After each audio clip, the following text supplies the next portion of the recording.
big of a man I am here. Now these logs are wet. I mean, this is, you know, the end of spring, so.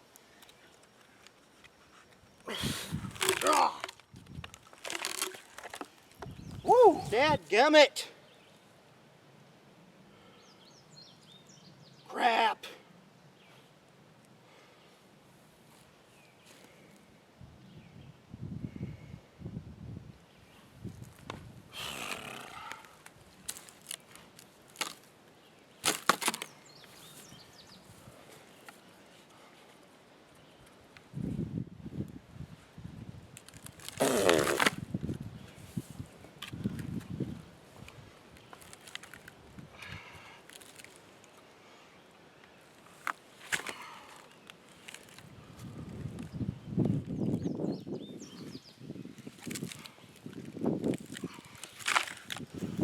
Now putting it back like that hopefully will take and put most of the weight to the back.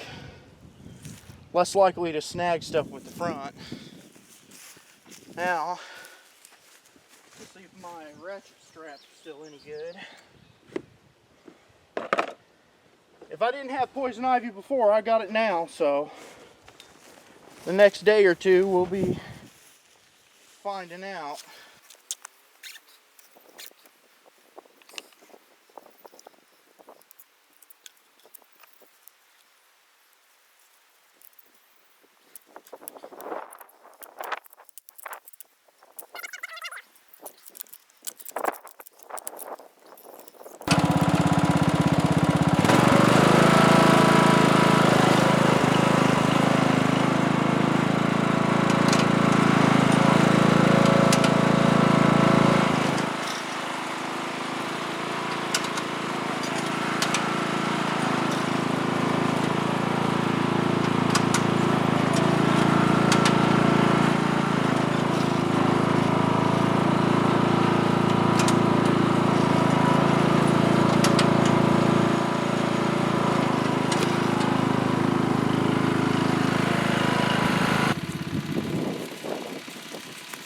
Okay, so while it is pulling it, I'm not getting a lot of traction. I need some better tires or some freaking weights or something. But it is pulling it. I don't know, going across those creeks, I'm kind of thinking that it's not going to freaking work, so I don't really know what to do about that.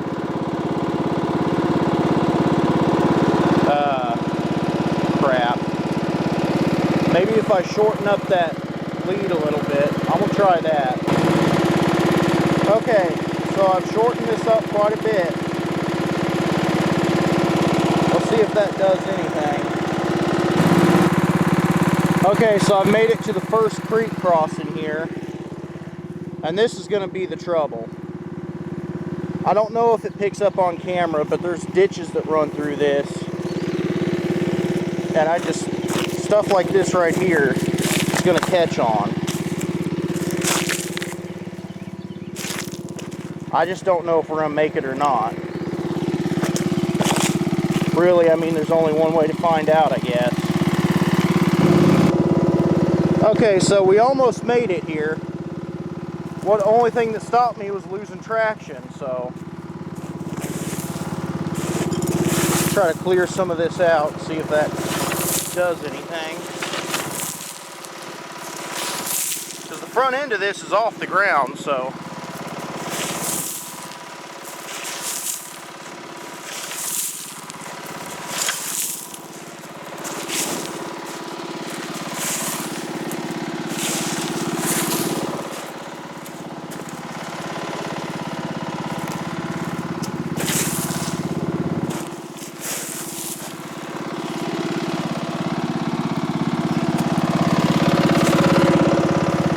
let's see what that does. Alright, so we made it back here with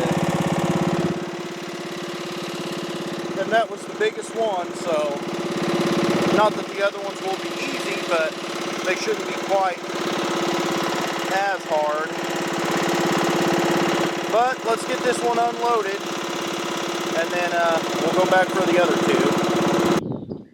two. Okay, so I got the second one loaded on here.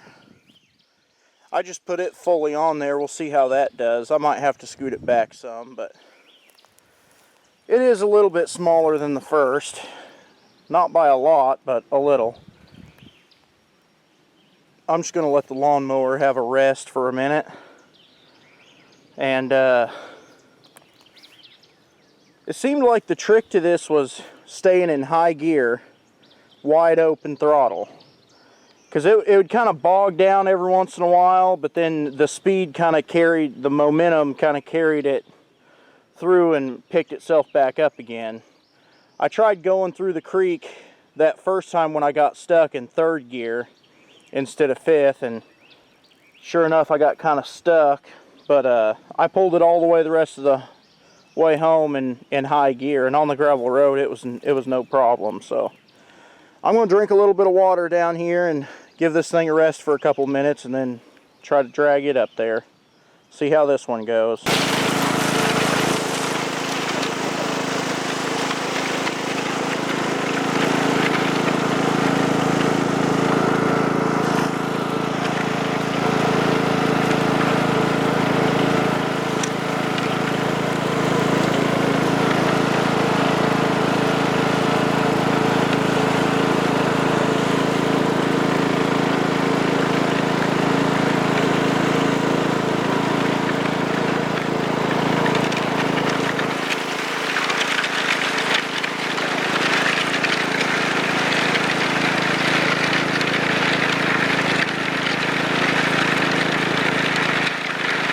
Alright, so there's two delivered. I didn't have any problems with that one getting stuck at all. I think what I'm going to do is go ahead and cut these up and see if I can't get the 4 boards out of these. Because they're pretty good size, so I'm just going to see what I can do with these two. Okay, so now I'm getting ready to mill these logs. So I just have to put the Timberjig on and change the chains and probably flip the bar over. So that'll take me about half an hour. I'd guess it to be, I knew that was going to happen. About 2 o'clock probably. So I've still got enough time today to do this. My guide board is just a little bit off square, so I'm hoping to still get satisfactory results. I guess that's what I get for leaving it out, you know, kiln dried pine from the lumber yard, just leaving it out in the weather for almost an entire year. No, probably 6 months. Since about last, November or so. So it just laid out here outside all through winter and everything. So I don't know what I expected, but it's a little off square now. I think it'll still be okay though. From what I gather from Saber 6, the guy that is buying this lumber, he's gonna chop it up and make butcher blocks or cutting boards, end grain cutting boards and things like that with it. So a little bit of wonkiness shouldn't matter too much, but I mean, if he's not satisfied, I'll always give the option of, letting the customer say, that quality is not, gonna work for me, and I won't hold them to buying something that they didn't want. So I think we'll still be all right though. So I've got 18 minutes of battery life on the camera left, so I'm gonna just save all of my battery for the end result, or at least halfway through. So I'm not gonna film any of the milling probably.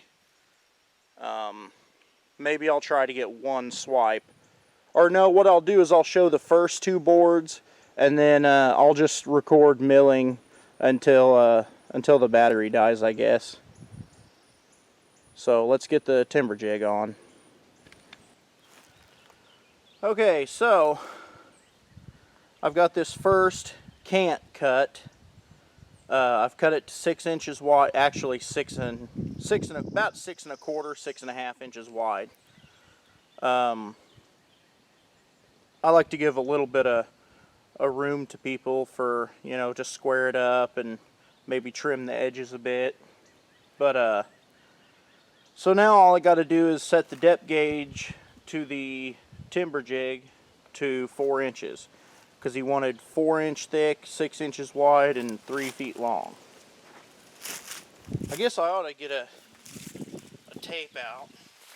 I've only got about 12 to 15 minutes of recording time, so it'll probably cut out at any time. I'm just kind of trying to get this done.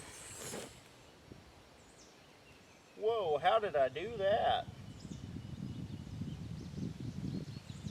Okay, so I went 4.5 feet. Well, that's a waste.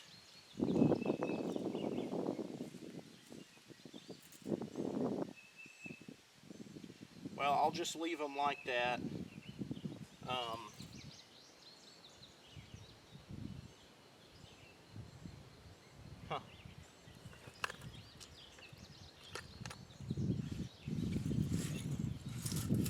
Yeah, well.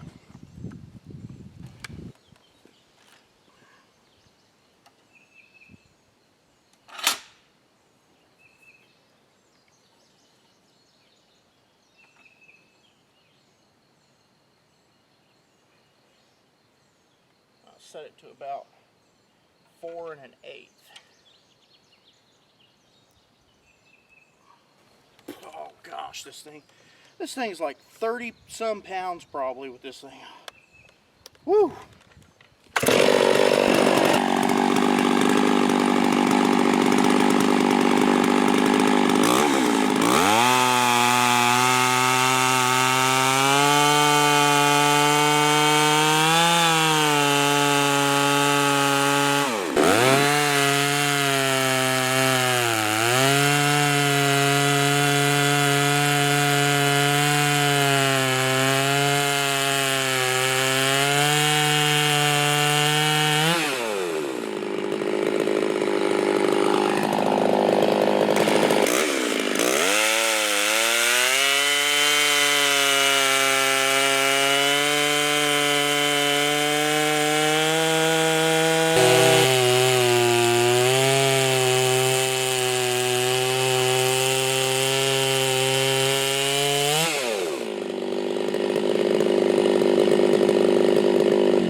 Woo!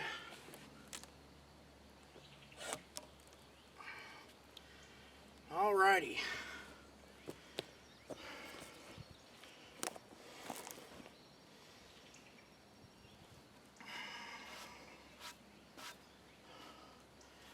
That ought to make for some pretty cutting boards. Got some of this sapwood into it. I don't know if you can see, but we're right at the heart here, the good wood, so there ought to be a lot of contrast in there. Alrighty. Well, now to just do that again to the other log, and we'll be done. I guess it to be about maybe 4 o'clock, so it's about time.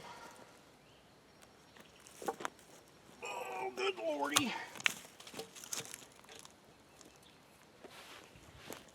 Pretty heavy little piece of timber there. I don't know what was going through my mind when I was marking it off to cut it, but it ended up 4.5 feet instead of 3.5, so I'll still only charge the guy for 3 feet even, because that's what he ordered, so. that's all he'll have to pay. Maybe next time I'll pay attention. Alright, well that's it. I got 4 of them cut. I think that little bluish color in there is just acid in there reacting with the metal of the chain.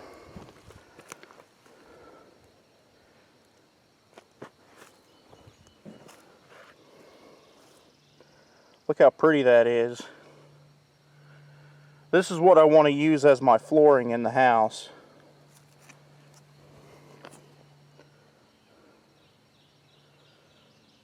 Now when this is all dried and sanded and urethaned or stained or whatever you do with them, that dark brown color really just pops out.